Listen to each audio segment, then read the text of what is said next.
बिस्मिल्लाहिर्रहमानिर्रहीम। अस्सलामु अलैकुम। कही अनकही के साथ वजी अहमद सिद्दीकी आपकी खिदमत में हाजिर है। Chief justice Pakistan justice Umar Ata Bandial ने अब एक मुकदमे में जो कमेंट्स दिए हैं वो बहुत ही अजीब व गरीब सूरत हाल पैदा कर गए हैं और इसके ऊपर उनको रिमार्क्स जो है वो देने नहीं चाहिए थे, क्योंकि पार्लियामेंट के हवाले से जो भी मुकदमात अदालत में आते हैं उनके बारे में फैसला हो जाना चाहिए कि ये नहीं आएंगे, क्योंकि ये अभी तक पार्लियामेंट की बालादस्ती को कोई इदारा तस्लीम करने को तैयार नहीं है, चाहे वो अदलिया हो चाहे वो फौज हो। इनमें से दोनों में से कोई इदारा भी पार्लियामेंट की बालादस्ती को तस्लीम करने के लिए तैयार नहीं बैठा। अब मौजूदा जो सूरत हाल, मौजूदा जो तनाज़ा है वो इसमें जनाब सेनेटर इरफान सिद्दीकी साहब ने 2-3 दिन जो है वो मुसलसल बयानात दिए हैं और सेनेट में तकरीर भी की है। उन्होंने मसाइल का हल आवाम के फैसले में मुमकिन है और पार्लियामेंट को जानबूझकर नामुकम्मल रखा जा रहा है। नामुकम्मल किसने किया? इमरान खान जो है वो इस्तीफा देकर, यानी जो मैंडेट मिला है उस मैंडेट को पूरा करने के लिए एक मुद्दत है, उस मुद्दत के अंदर वो पूरा नहीं कर पा रहे और उस पार्लियामेंट में उन्होंने जो उनको अक्सरियत हासिल थी वो अक्सरियत खो बैठे थे। अब इसके बाद ये कि इलेक्शन करा के दोबारा ये आ जाए हम जैसे, और वो साफ कह चुके थे कि वो फौज की मदद से आए थे और अदलिया की मदद से आए थे, यानी अवामी राय से नहीं आए थे। अवामी राय उनके खिलाफ थी। मैं अपने एक वीलॉग में ये वाज़े कर चुका हूं कि इस्लामाबाद के जो 3 हल्के हैं कौमी असम्बली के, वहां पर अक़लियती उम्मीदवार नुमाइंदगी करने के लिए आए हैं। बिल्कुल कि वोट जो है, अगर 3 लाख वोटर हैं तो वोट 1.5 लाख पड़ा है और 1.5 लाख में से 50,000 वोट लेने वाला जीत गया है। तो बाकी 1.5 लाख जो लोग थे, जो 50,000 वोट लेने वाला, जो बाकी 2.5 लाख लोग हैं, जो 2.5 लाख वोटर्स हैं, वो तो उसके मुखालिफ है, वो उसके हामी नहीं है। तो ये जो तरीक़ाकार है इस जमहूरी निज़ाम का, इस इलेक्शन के निज़ाम का, ये ज़रा मशकूक है। बहरहाल फिर भी जो चल रहा है, जो कुछ हो रहा है, उसकी रोशनी में जो पार्लियामेंट के अंदर अगर कोई नामुकम्मल हो गई है तो उसको मुकम्मल करने के लिए ये तरीक़ा नहीं है। और जब उन्होंने इस्तीफ़ा दे दिया है तो पार्लियामेंट को वो मुकम्मल कर लेगी, लेकिन अदालत हुक्म नहीं लगा सकती। इलेक्शन के हवाले से भी बहुत सारी चीज़ें जो हैं अदालत ये नहीं कह सकती कि वो इन्होंने आइन गलत बनाया, इन्होंने कानून गलत बनाया। ये अदालत का काम नहीं है। कानून बनाना, आइन में तरमीम करना, ये पार्लियामेंट का हक है। अदालत हुक्म भी नहीं दे सकती। पार्लियामेंट सुप्रीम है। अब यही सवाल पैदा होना है कि पार्लियामेंट सुप्रीम है या नहीं, अदालत सुप्रीम है या पार्लियामेंट। अब ये फैसला होना है, क्योंकि अभी तक 3 इदारों को सुप्रीमेसी का जोम था। जो असल सुप्रीमेसी वाला इदारा है वो तो दबा हुआ है पार्लियामेंट, उसको ना सियासतदान पूछ रहा है न हुक्मरान पूछ रहा है, कोई उसको अहमियत नहीं देता। लेकिन असल वही होना चाहिए था। IMF से मुआहदा हो रहा है, पार्लियामेंट से कोई नहीं पूछा गया। IMF के साथ बातचीत हो रही है, शराइत तय हो रही हैं, पार्लियामेंट से कोई नहीं पूछा जाता। पेट्रोल की कीमतें बढ़ाई जाती हैं, अवाम पर असर होता है। बजट मंजूर करना पार्लियामेंट का काम है, बजट के ऊपर असरअंदाज होता है, पार्लियामेंट से नहीं पूछा गया। तो पार्लियामेंट को जब आप अहमियत नहीं देते तो वो भी अहमियत नहीं देंगे जो बाहर बैठे हैं, जो IMF है, जो दुनिया है, वो अहमियत नहीं देंगे। आप अपनी इमदाद हासिल करने के लिए या अपनी कोई चीज़ मनवाने के लिए अमेरिका की कांग्रेस पर इन्हिसार करते हैं कि कांग्रेस का क्या फैसला होगा, वहां आप लॉबिंग करते हैं। दुनिया भर के ममालिक अपनी लॉबिंग अमेरिकी कांग्रेस में करते हैं, लेकिन पाकिस्तानी पार्लियामेंट में कोई लॉबिंग नहीं करता, इसलिए कि पार्लियामेंट खुद मजबूर मकहूर है। इसीलिए जब हसास मामले पर जो है ये पार्लियामेंट का बात करना बनता है, पार्लियामेंट के अंदर की हुई बात पर मुकदमा नहीं कायम होता। इसीलिए तो चीफ जस्टिस साहब तौहीन अदालत पर तो बहुत सारे मामला ले आते हैं, लेकिन अब मैं ये कह दूँ इंतखाबात के हवाले से कि वो बात करें जो इलेक्शन कमीशन का दायरा कार है, तो अदालत का अपना दायरा कार है, और उस दायरे कार के अंदर मुझे सबसे ज़्यादा ये एतराज़ है कि जजेस जो रिमार्क्स देते हैं जो किसी एक ख़ास शख्सियत, एक ख़ास पार्टी के हक़ में जाता है, चाहे वो पीटीआई के हक़ में जाए, चाहे वो नून लीग के हक़ में जाए, चाहे वो पीपल्स पार्टी के हक़ में जाए, चाहे वो जमात इस्लामी के हक़ में जाए, तो जज जानिबदार ठहरेगा, बाइस ठहरेगा इसलिए, और वो इस बात का हकदार नहीं होगा कि उस मनसब पर वो बैठा रहे।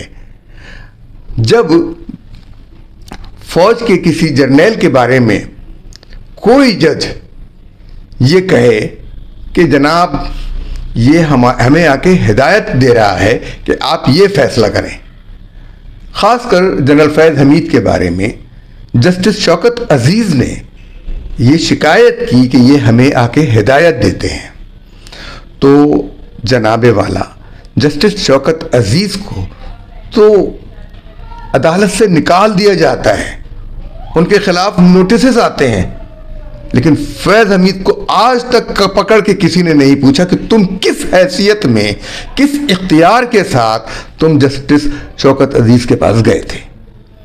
पकड़ के उन्हें पूछे, अब तो वो रिटायर हैं, उनसे पूछे कि तुमने अपने ओहदे का नाजायज इस्तेमाल क्यों किया, ये नहीं पूछा जा रहा। जस्टिस शौकत अजीज़ के मामले में फैज़ हमीद, लेफ्टिनेंट जनरल फैज़ हमीद से क्यों नहीं पूछा जा रहा? पूछा जाए, उनको कटहरे में क्यों नहीं लाया जा रहा? कटहरे में लाया जाए कि वो मामला था क्या जिसकी वजह से जस्टिस शौकत अजीज़ को दीवार से लगा दिया गया, हटा दिया गया, कहीं वो चीफ जस्टिस न बन जाए। और पीटीआई के पसंदीदा जो वर्कर रह चुके थे, पीटीआई के जो कारकुन रह चुके थे पीटीआई के, अतहर मिनल्लाह को chief justice Islamabad high court बनाया गया, उनको सुप्रीम कोर्ट में शामिल किया गया, और सिर्फ यही नहीं, इनके बारे में ईओबीआई के से ज़्यादा फीस वसूल करने का मुकदमा भी इनके ऊपर कायम है। ये जस्टिस सत्तार और जस्टिस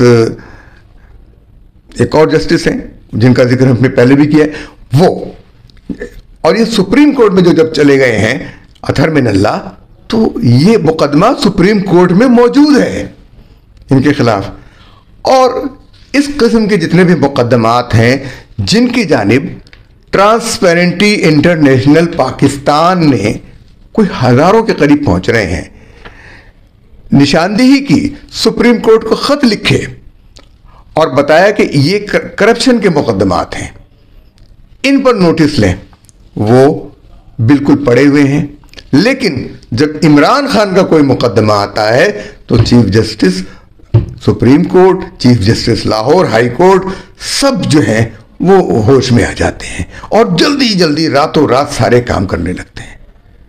इनको रद्दी की टोकरी में डालें, अगर चाहे इनको इल्तिवा में डालें, इसलिए कि अवाम के जितने मुकदमात ज़ेरे इल्तिवा हैं, अवाम के जितने मुकदमात ज़ेरे इल्तिवा हैं सुप्रीम कोर्ट में, हाई कोर्ट्स में, सेशन कोर्ट्स में, उनको हल करें, वो नहीं हल करते।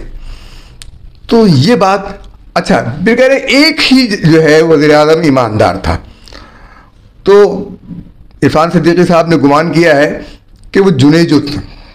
इरफान सिद्दीकी साहब ने बिल्कुल सही निशानदेही की है और उन्होंने बहुत अदब व एहतराम के साथ निशानदेही की है। उन्होंने कहा कि जी पार्लियामेंट जो है उसको मुतनाज़ ना करें, पार्लियामेंट जो आइन में अगर उसने कोई तरमीम की है, कानून में कोई तरमीम की है, तो आप उसे तरमीम को नहीं रोक सकते, लेकिन क्योंकि सुप्रीम कोर्ट की तारीख ये है कि जस्टिस मुनीर से लेकर आज तक ये तारीख है कि उसने आईनी मामलात पर फैसले नहीं दिए।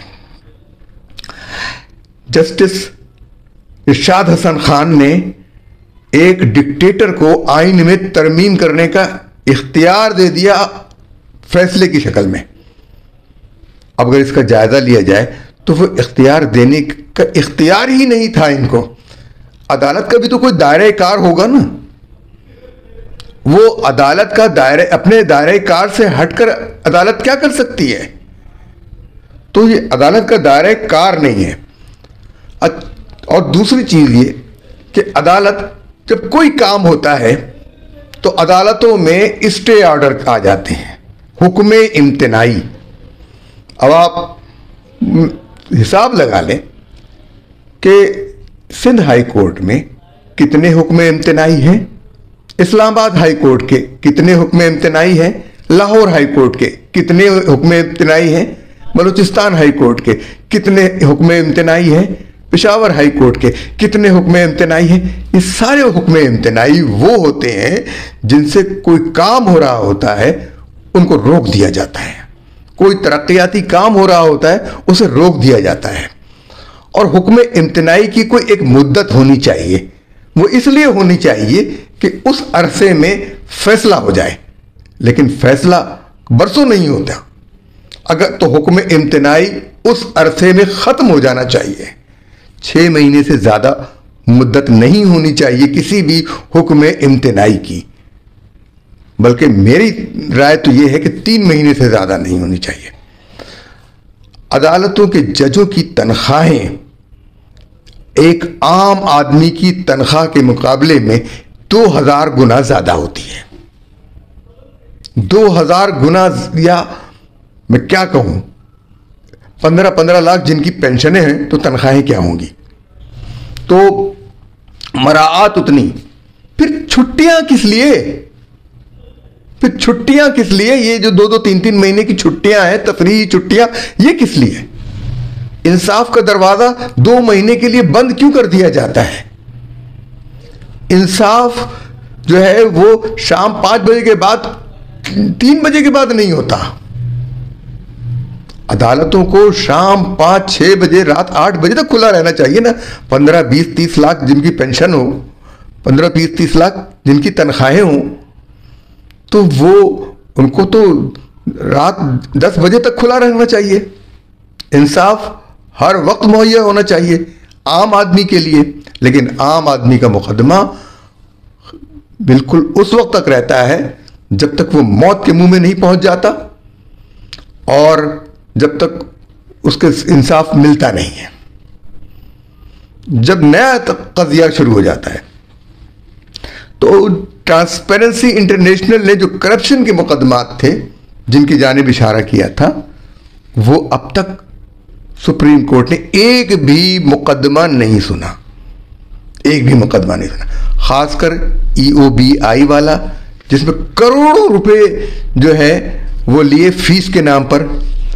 एतजाज अहसन ने, अथर मिनल्लाह ने, जस्टिस सत्तार ने और एक क्यानी साहब हैं, उन्होंने। तो ये मुकदमात सुप्रीम कोर्ट में ज़ेर इल्तिवा हैं। तो जनाब उमर अता बंदियाल साहब, आप अपने जज के खिलाफ मुकदमा क्यों नहीं सुनते? और सियासत पर जो तबसरे कर रहे हैं आप, तो आपसे पहले जो है, जो जज थे, जो लोग थे, वो सब के सब मुतनाज़ा रहे हैं। इफ्तिखार चौधरी भी, अच्छा इरशाद हसन खान भी, साकिब निसार भी, जस्टिस गुलजार भी, और ख़ुद जो है ना चीफ जस्टिस साहब, ये भी मुतनाज़ा हो गए हैं अब। और इस्लामाबाद हाई कोर्ट के जो है साबिक़ चीफ जस्टिस अथर मिनल्लाह, और बहुत सारी अदालतों के जो फैसले हैं वो मुतनाज़ा होते जा रहे हैं। बिला वजह शोर मचाती हैं, जजों के रिमार्क्स आते हैं, टेलीविज़न पर वो चलते हैं। जज अपने फैसलों से बोलते हैं, रिमार्क्स में नहीं। सुप्रीम कोर्ट की ऑडिट रिपोर्ट मंगाई थी ट्रांसपेरेंसी इंटरनेशनल ने। वो ऑडिट रिपोर्ट ट्रांसपेरेंसी इंटरनेशनल को देने से इनकार कर दिया गया, इसलिए कि ये खुफिया दस्तावेज है। आप क्या रकम खर्च करते हैं, कहाँ से मिलती है, उसे किस तरह खर्च करते हैं, वो कहाँ खर्च हुई, क्या ये जानना लोगों का हक नहीं है? आप कहते हैं कि फौज का ऑडिट होता है, फौज के ऑडिट होता है उसका, तो उसके जो खुफिया मामलात हैं कि क्या असलहा खरीदा, क्या चीज़ खरीदी, क्या, वो तो छुपाए जा सकते हैं, लेकिन एक हद तक वो भी होते हैं। लेकिन बाकी ऑडिट आता है उनके अपने, तो ट्रांसपेरेंसी इंटरनेशनल जो है उसको तो बता दें कि आपकी रिपोर्ट कैसी है। तो उन्हें किसने ये इस्तेहकाक दिया है कि जनाब वो सियासत पर बोलें? अच्छा जनाब वाला चीफ जस्टिस साहब जो हैं वो उनके लिए बहुत, जिनकी वो हिमायत कर रहे हैं ना, वो आपके बारे में पहले भी कह चुके हैं। यानी असद कैसर जो हैं, जो स्पीकर थे कौमी असम्बली के, जब उनका अपना मामला था तो उन्होंने ये कहा कि सुप्रीम कोर्ट पार्लियामेंट के मामलात में मदाखलत नहीं कर सकती, कोई अदालत पार्लियामेंट के मामलात में मदाखलत नहीं कर सकती। अभी जो 45 अरकान के इस्तीफे वापस लेने की दरख्वास्त लेकर गई थी ना ये तहरीक इंसाफ, ये खुद देखे कि खुद उसके स्पीकर ने ये कहा है कि सुप्रीम कोर्ट आइन के आर्टिकल 69 के तहत पार्लियामेंट के मामलात में अदालत मदाखलत नहीं कर सकती, और आर्टिकल 188 के तहत दरखास्त तो दायर हो जाती है, लेकिन अदालत का जो दायरे इख्तियार है पार्लियामेंट के मामलात को फैसले पर असरअंदाज नहीं हो सकता। अब हम ये कह रहे हैं कि एक तरफ तो अस्करी इदारों से सियासत का खात्मा हो रहा है और वहाँ सियासी हिमायत जो एक पार्टी के लिए थी सिर्फ, वो अब ख़त्म होने की तरफ जा रही है, लेकिन अदलिया में ये झाड़ू अभी नहीं फिरा है। अदलिया को भी गैर सियासी होना चाहिए। अदलिया जिस दिन गैर सियासी होगी उस दिन इस मुल्क में इंसाफ आएगा, और जो अदालत से करप्शन के मामलात पर कहा गया है कि वो उसके नोटिस ले, उसके बारे में पूछे, तो उसके बारे में क्यों नहीं पूछते?